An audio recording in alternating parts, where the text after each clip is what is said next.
guys, today I'm going to make a video on cold start stuff for, well, this particular application is alcohol with a belt or cable driven fuel pump, but these principles apply to gasoline combos as well.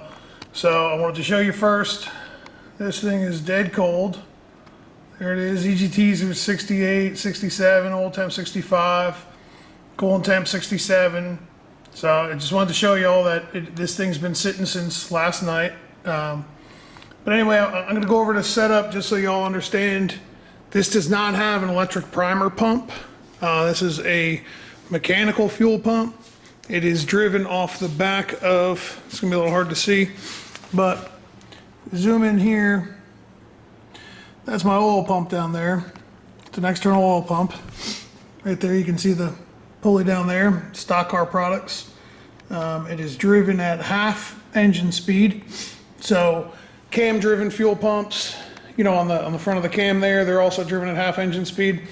But the cable runs the length of the car, and then it goes back here to, I'm just gonna have to hold this and hope you can see it, but there's the Waterman pump. It's got 16 feed. And then there's also a System 1 fuel filter down there, 10 micron.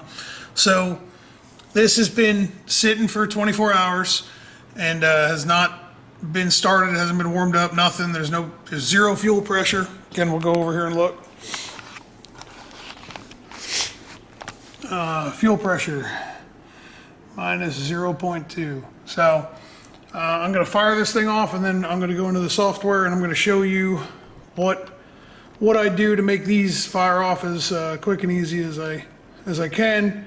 This car gets driven around on the street a lot, and some of the guys have had problems thinking they need an electric primer pump or something like that. But to confirm, there's the fuel line coming up right here and the return. There's the regulator. This is no electric primer pump, none of that. It's just a cable driven pump. It's mounted in the rear. Fuel cells in the trunk. We'll look at that as well.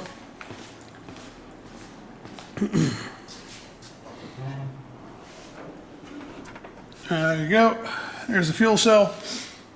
So it's just a standard 15-gallon fuel level sending unit. But anyway, you can see there's the feed hose going down to the pump. So be right back. I'm going to set up a little tripod. I only got one hand and I can't really get in the car, so we will be back here in a second, and I'll fire this thing off, and then I'll show you in the software how we do it. Hang tight. All right, so it's outside. It's warmed up probably a degree or two because it's about 95 degrees out here, so I'm going to go ahead and hit the starter button and see if she lights off.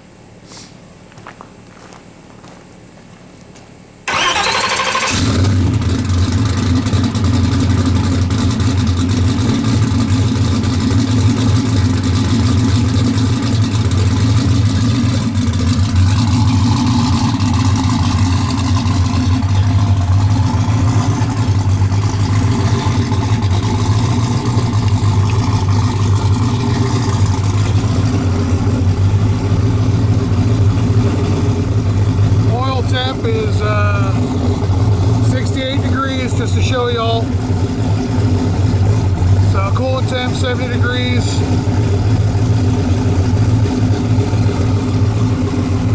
I have the idle set a little low on this thing right now, but that's a whole different story. But either way, fired right off, nice and cold.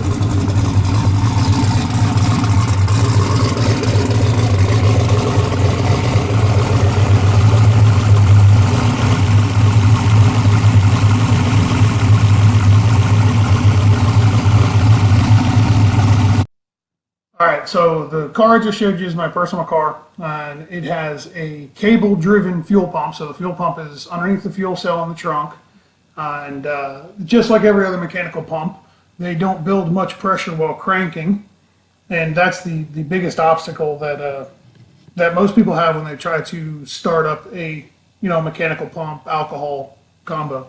So the problem that we have is that we're not actually getting the fuel volume that we need in order to fire up the car. So we do this pretty simply by offsetting some stuff in the ECU. So the first thing I do, go into your system ICF here, and you'll notice I just throw in a fuel prime. So what this does is, first you're looking here is fuel pump prime. So this is how long it will trigger to hold power on the injectors. So you can change this to 5 seconds if you're the type that hits the key or the button right after you turn the ignition on. You can change this to 30 seconds. It doesn't really matter because with a mechanical pump, the fuel pump relay isn't actually triggering a fuel pump as well as the injectors, okay? So, because you don't have an electric fuel pump. So you can run this as long as you need to. Some cars I've set up, I do, maybe 20 seconds or so. And then a fuel prime percentage, I always jack it to about 200%. But the biggest changes that you're going to make here are, first go to your fuel ICF and then go to startup enrichment. So this is cranking fuel. So depending upon temperature, this is how many pounds per hour of fuel. So this is all based off of what you're telling the ECU you have for fuel pressure, right? So we're telling my ECU that I have 75 pounds of fuel pressure, but I don't when I'm cranking. I have very little fuel pressure. So this is just a generalized scale, and if you've had an electric fuel pump before, you know all about this. So I just threw in some arbitrary numbers, but they work. They work well. And what we're going to do is we're going to offset this startup enrichment with an advanced table. So come over here to advanced tables, 1D, and then we've got a cranking fuel multiplier. Okay, so I just name it cranking multi. And your x-axis is going to be fuel pressure. You have to enable the table. You don't need anything for activation. Okay. Now what it's doing here is when we are at 1 psi of fuel pressure, we are modifying the cranking fuel number by 770%, okay? And then as pressure increases, we are pulling it down, okay? So when you turn these alcohol or these the mechanical pumps over, with the starter, they spin pretty slow until they actually fire up. So if you hold it for a while, like most of y'all probably are doing now, and you crank it for a while over and over and over again when it's cold, it will slowly build up some pressure. And typically once it builds up about 15 to 20 psi, it'll fire off based off of what you have in your cranking fuel table here. Okay, so a lot of guys will wind up putting 200 to 300 pounds per hour of cranking fuel here. The problem is that once it gets hot, it doesn't need that much.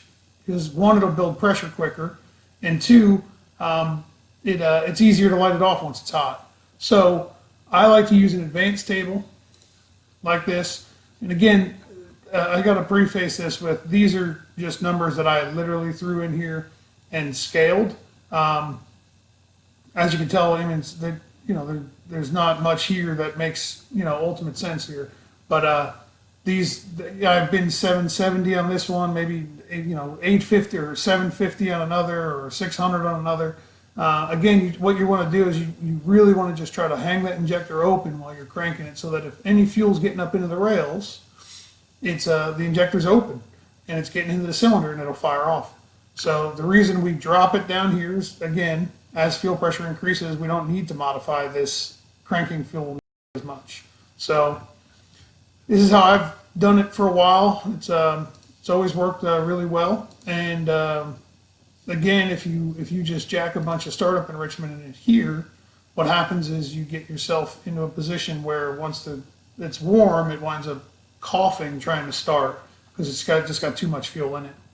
So that's all I got. Hopefully this helps somebody, and go out there and start racing and not having some problems. See you.